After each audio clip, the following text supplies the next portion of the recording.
Oke guys, selamat pagi. Ketemu lagi sama Miliarder Boy. Hari ini buat calon-calon miliarder, semoga tambah sukses ketika nonton video konten YouTube gua.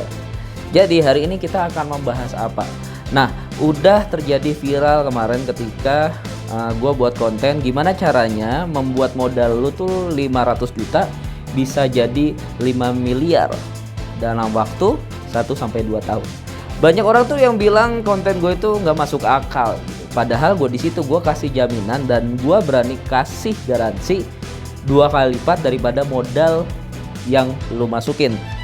Ya, contoh misalnya orang invest 500 juta. Ya, kita berani kasih jaminan 2 kali lipat daripada modal. Jadi kalau misalnya investnya 500 juta, kita kasih jaminan nih, pegang. Gitu ya. 1 miliar. Jadi teman-teman konsepnya seperti apa gitu ya. Sebenarnya konsepnya tuh kurang lebih kayak franchise. Nah, kalau franchise itu sebenarnya kan biasanya seperti McD, Indomaret atau franchise lainnya seperti mungkin Excelso atau juga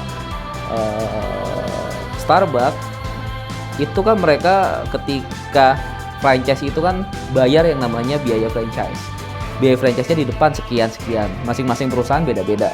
Nah, kalau di tempat kita, kenapa banyak orang yang invest di tempat kita? Karena franchise-nya itu bayarnya belakang setelah profit. Misalnya contoh dalam 2 tahun ternyata keuntungannya 3-4 miliar. Ya udah nanti share aja pembagian hasil. Kita minta saham misalnya 30% atau 40%, investor 60% atau 70%. Jadi bayarnya belakang. Jadi buat teman-teman nggak perlu takut gitu ya. Pasti untungnya.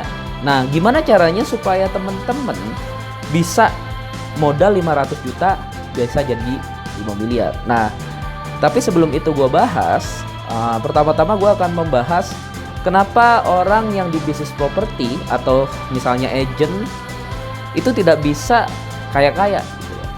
Misalnya agent ada yang kaya lah, tapi kebanyakan agent tuh 80% itu hidupnya gitu-gitu aja gitu. Kenapa? Karena hal ini guys. Jadi buat teman-teman belajar nih. Jadi ketika gue dulu misalnya jadi agent, teman-teman gue juga banyak agent juga ya.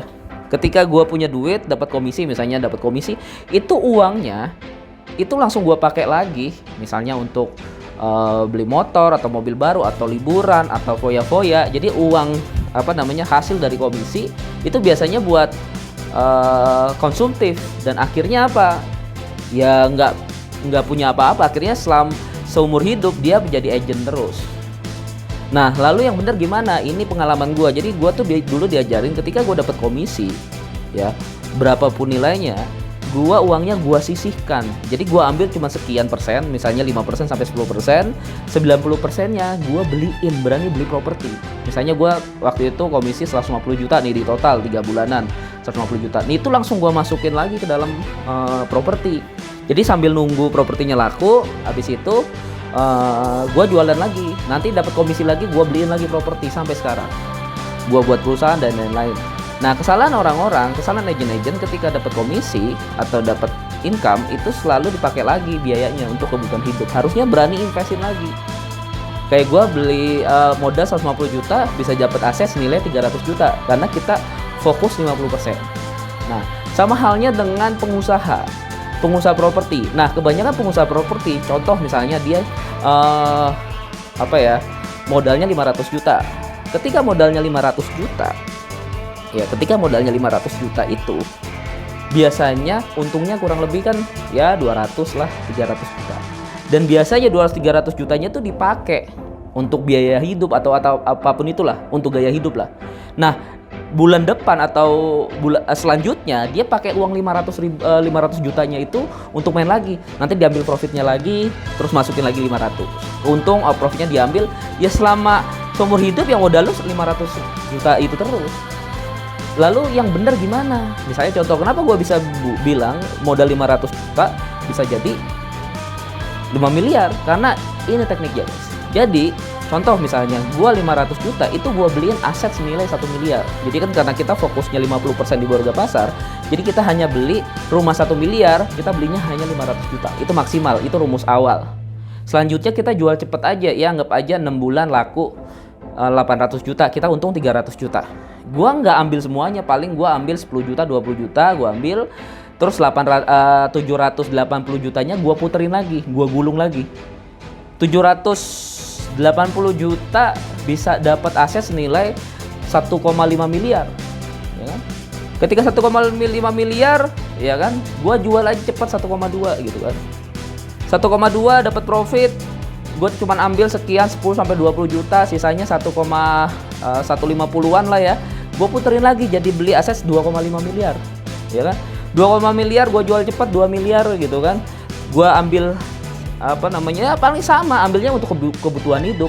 Selanjutnya dapat aset 4 miliar, 4 miliar jadi 8 miliar. Jadi kayak gitu guys konsepnya. Jadi kalau mau misalnya teman-teman untuk kaya di jangka panjang, masa depan, untuk melipat gandakan uang yang lu punya, lu harus berani ikat pinggang dulu di tahun pertama sampai di tahun kelima. Ikat pinggang dulu, kita jangan foya-foya dulu. Ya, jangan foya-foya dulu, kita ikat pinggang dulu. Gimana caranya nahan modal supaya kita gulung terus tuh di modal itu. Jangan dapat profit langsung dipakai profitnya buat jalan-jalan, liburan, dapat duit lagi dipakai ini, nggak dapat hasil apa-apa. Ya.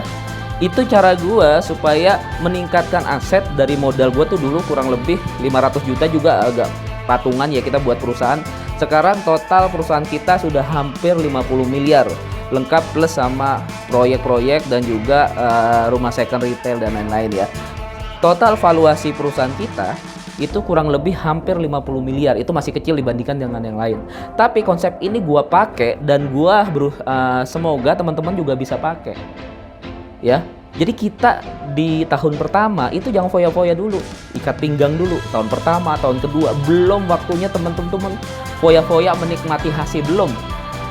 Untuk seorang pengusaha itu harus bertahan, kita irit supaya di tahun ke-10 lah minimal lu baru bisa passive income dan juga bisa menikmati hidup lebih lagi. Jadi buat anak-anak muda, buat teman-teman yang pengen jadi pengusaha, pakai cara gua, konsep ini. Mau lu bisnis apapun, kalau lu pakai konsep gua, lu pasti berhasil. Gitu guys.